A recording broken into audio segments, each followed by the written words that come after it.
আমাদের নাই, আদম বলবে আমারও নাই।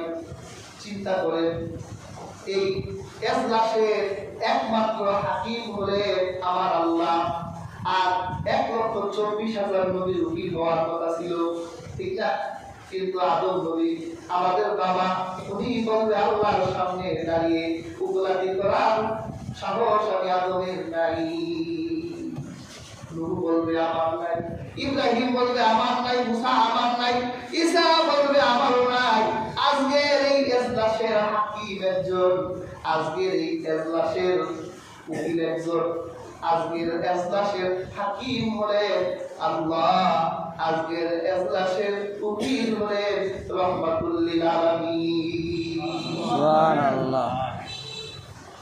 আজকের উকিল হচ্ছে রহমাতুল লিল আলামিন, তিনি আজকে উকালতি করবেন।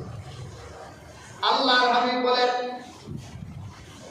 আমার যে উম্মত কুরআন তেলাওয়াত করে প্রত্যেকদিন কমপক্ষে 100 আয়াত, কত আয়াত? 100 আয়াত তেলাওয়াত করে। অনেক মানুষের 100 আয়াত মুখস্থ নাই, ঠিক না? 10টা সূরা যার মুখস্থ আছে 10 বার করে, 100 বার করে। একটা সূরা যার মুখস্থ আছে 20 বার করে, 40 বার করে, 50 বার করে, 100 মিলাই যাকে প্রত্যেকদিন। আল্লাহর হাবিব বলেন, আমার উম্মতের মধ্যে কোন উম্মত যদি প্রত্যেকদিন 100 আয়াত তেলাওয়াত করে, আল্লাহ পাক কিয়ামতের দিন দেখবে কুরআনকে তার উকিল বানাই দিবে। কুরআন বলবে, ওই বাসনা তুই মনে করছিলি তুই একা, না রে না, তুই আজ একা না। আল্লাহ ওই এজলাসে কাঠগড়ায় যখন তুই দাঁড়াবি, তোর কথা বলতে হবে না, কারণ তুই তো আল্লাহর কথা বলবি, আল্লাহর কালাম তেলাওয়াত করতি। কাঠগড়ায় দাঁড়াবে অপরাধী, কুরআন বলবে আল্লাহ বলে মাফ করে দাও, প্রত্যেকদিন 100 আয়াত তেলাওয়াত করতো। সুবহানাল্লাহ। দেখছেন কোরআন শাফাআত উকিল হবে আপনার। এই জন্য ইয়া হাজির কোরআন তেলাওয়াত করতে হবে। কোরআন হাসরের মাঠে আপনাকে ভয় পেতে দিবে না। দুনিয়ার কোরআন মানুষের জন্য শেখা। সুবহানাল্লাহ। হাদিসে কি কাজ আসছে?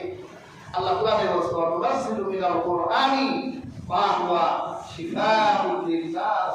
কোরআন হচ্ছে মানুষের জন্য শেফা। সুবহানাল্লাহ। সেটা কি? মানুষের রোগ হলে, মানুষের কর্মের রোগ কোরআন দূর করে, মানুষের শরীরের রোগ কোরআন দূর করে। আমাদের কাছে অনেক দূর বাচ্চা আছে, শুধু কান্না করে। আমরা কি করি? কোরআন করে খুঁজে বাচ্চার কান্না করতে। আল্লাহর হাবিবের এক সাহাবী ছিলেন, সহিহ হাদিস, হযরত আবু সাঈদ খুদরি রাদিয়াল্লাহু তাআলা আনহু। সাহাবীদেরকে নিয়ে তারা মরুভূমির সফর থেকে ফিরছিলেন। এমন সময় দেখে মরুভূমির ভিতরে মানুষগুলো জটলা পাকিয়ে চিৎকার চেঁচামেচি হাওয়া করছে। হযরত আবু সাঈদ খুদরি জটলা দেখে, ভিড় দেখে ভিড় ছেড়ে ভেতরে গেলেন। গিয়ে দেখে একজন মানুষ চিত হয়ে শুয়ে আছে, অজ্ঞান হয়ে, শরীরটা নীলবর্ণ হয়ে যাচ্ছে। কি হয়েছে? আমাদের নেতা, আমাদের গোত্র প্রধান, তিনি সাপের দংশন হয়েছে, তার শরীরে সাপ কামড় দিয়েছে, এখন মরে যাওয়ার উপায়। পূজা আল্লাহ বিষ নামাতে পারে না। আসলে তিয়ার হাজরি পূজা পূজা এগুলি মাওতাবাজি, এগুলো কিছু না। যে বিষ রক্তের সাথে মিশে যায়, এটা আবার বের করবে কে? এই জন্য সাপে কামড় দিলে ডাক্তারের কাছে যাবেন, কোন সাপে দিচ্ছে একটু জানবে। এদের কাছে প্রতিষেধক আছে। স্নেক ইনস্টিটিউট আছে পৃথিবীতে, বাংলাদেশ অনেক আছে সাপের ইনস্টিটিউট। এরা সাপ লালন পালন করে, সাপের বিষ কালেক্ট করে। কেন? এই বিষ দিয়ে তারা প্রতিষেধক তৈরি করে। তাদের কাছে যাবে, ইনজেক্ট করলে বিষ শেষ করে। আর যদি আধ্যাত্মিক আলেম হয়, কোরআনের পূর্ণ হামেল হয়, তাহলে কোরআনও সাপের রোগীকে ফুঁক দিয়ে সুস্থ করে দিতে পারে। হযরত আবু সাঈদ খুদরি বলল, সাপের কামড়ে সুস্থ হয় নাই, তাহলে আমি সুস্থ করব। আমার কাছে মন্ত্র আছে, তবে শব্দ হলো আমার দিবা তোমরা কি চান আপনি? ওই যে তোমাদের ছাগলের পাল দেখা যায়, ওই ছাগলের পাল আমাকে দিয়ে দিতে হবে। আরে বর্ণনা আমাকে 30টি ছাগল দিতে হবে, তাহলে আমি তোমাকে তোমার এই মরণাপন্ন রোগীকে ঝাড়ফুঁক করতে পারি, আল্লাহ কোরআন দিয়ে সুস্থ করে দিতে পারি। দেয়ার হাজিরি ওরা রাজি হয়ে গেল। আমাদের নেতা বলে গেলে আমাদের নেতৃত্ব দিবে কি? আমাদের নেতা চলে যাবে ছাগল থেকে, উপায় কি? এর থেকে ছাগল আপনাকে দিয়ে দিবা, আমাদের নেতাকে ঝাড়ফুঁক দেয়। আজকে আপনি 100 টাকাও দেন না, দিলে আমার টাকায় হুজুরে কোরআন বিক্রি করে খায়। দেয়ার হাজিরি আবু সাঈদ খুদরি কি তেলাওয়াত করলেন? আলহামদুলিল্লাহি রাব্বিল আলামিন আর রহমানির রহিম মালিকি ইয়াউমিদ্দিন ইয়্যাকা না'বুদু ওয়া ইয়্যাকা নাস্তাঈন ইহদিনাস সিরাতাল মুস্তাকিম সিরাতাল্লাযীনা আন'আমতা আলাইহিম গায়রিল মাগদুবি আলাইহিম ওয়ালাদ-দাল্লিন। সূরা ফাতিহা 7 আয়াত তেলাওয়াত করলো। রোগীর শরীরে ফু দিল, শোয়া থেকে বসে গেছে। সুবহানাল্লাহ। আবার তিনি পড়লেন, আবার ফু দিলেন, বসা থেকে দাঁড়িয়ে গেলেন। সুবহানাল্লাহ। আবার ফু দিলেন, দাঁড়িয়ে থেকে এবার হাঁটতে শুরু করলেন। আল্লাহ কোরআনের বরকত, এটা হলো শিফাউল লিন্নাস, মানুষের জন্য শেফা। আল্লাহ হাবিব বলেন, যত রোগ হয় পৃথিবীতে সমস্ত রোগের রোগীর শরীরে সূরা ফাতিহা পড়ে ফু দাও। জিনে ধরছে, জিনে ধরা রোগীর শরীরে সূরা ফাতিহা পড়ে ফু দিবেন। জ্বর হয়েছে, ফাতিহা পড়ে ফু দিবেন। শরীর ব্যথা, ফাতিহা পড়ে ফু দিবেন। পৃথিবীর সমস্ত রোগের শেফা আল্লাহ সূরা ফাতিহার ভিতর লিখে দিয়েছে। সুবহানাল্লাহ। এবার 30টা ছাগল আবু সাঈদ খুদরি পেয়ে গেলেন। ছাগল নিয়ে রওনা দিয়েছে। ক্ষুধা লাগছে তো তাদের। কয়েকজন বলল, ছাগল জবাই করো, ছাগলের ফ্রাই খাই। এবার ছাগল জবাই করে ফ্রাই খাইছি, পেট ভরার পরে মনটা যখন শান্ত, এতক্ষণ ক্ষুধা ছিল। এখন চিন্তা করলো, হ্যাঁ কোরআন ফুদিয়ে ছাগল নিলাম, এটা জায়েজ হলো না নাজায়েজ হইল? সাহাবী তো, এরা তো সব কিছু তো জায়েজ নাজায়েজ খুঁজে আগে। জায়েজ কাজ করলাম না নাজায়েজ কাজ? আল্লাহ রাসূলের কাছে গিয়ে বলল, ইয়া রাসূলুল্লাহ, আমরা তো সম্ভবত ভুল করছি একটা। কি ভুল? যে অসুস্থ মানুষকে আমরা আপনার কোরআনে সূরা ফাতিহা পড়ে ফুটিয়ে সুস্থ করে দিয়েছি। এর বিনিময় শর্ত দিয়েছিলাম 30টা ছাগল দিতে। আমরা ছাগল নিলাম, এটা আমাদের জন্য জায়েজ হলো না নাজায়েজ হলো? আল্লাহ রাসূল বলে, ছাগল থাকলে আমারও হাদিয়া দিও। সুবহানাল্লাহ বলে, ছাগল যদি থাকে আমারও হাদিয়া দিও, কারণ তোমরা ওই প্রত্যেক মানুষের কাছে কোরআনের শান বাড়িয়ে দিয়েছো। তাদের কাছে কোরআনের মর্যাদা বেড়ে গেছে, যে কোরআন নিছক কোনো কিতাব নয়, এ কোরআন অসুস্থ মানুষের শরীরে ফু দিলে সুস্থ হয়ে যায়। সুস্থ হয় তো? দেখবেন একজন আরেকজনের খারাপ ভাষা গালি দিলে এই গালি দেখা যায়, কিন্তু গালি কিন্তু শরীরে লাগে। অনেকে গালি খেয়ে রিয়েকশনও করে, ডবল আরো 2টা গালি দেয়।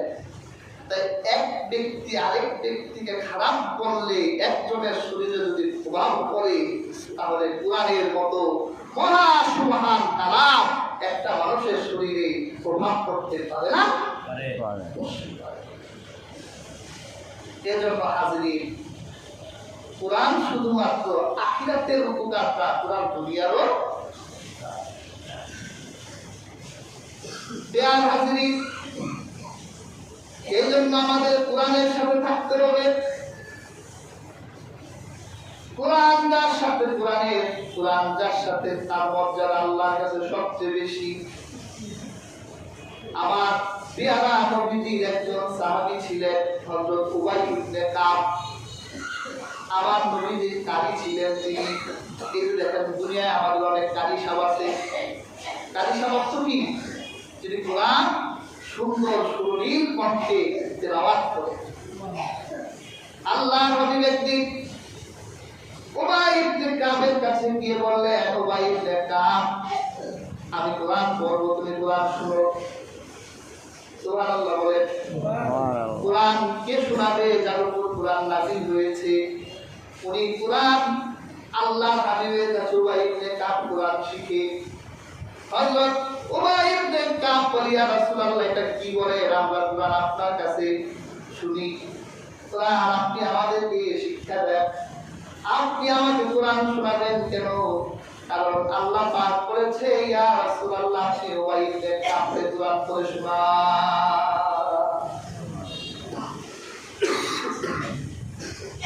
কেন? কারণ উবাই ইবনে কাব কোরআন সবচেয়ে ভালোভাবে পড়তে পারতেন। হযরত উবাই ইবনে কাব বলে, ইয়া রাসূলুল্লাহ, ইয়া হাবিবাল্লাহ, আল্লাহ কি আমার নাম বলেছে? রাসূলুল্লাহ বলে, হ্যাঁ, আল্লাহ তোমার নাম বলেছে।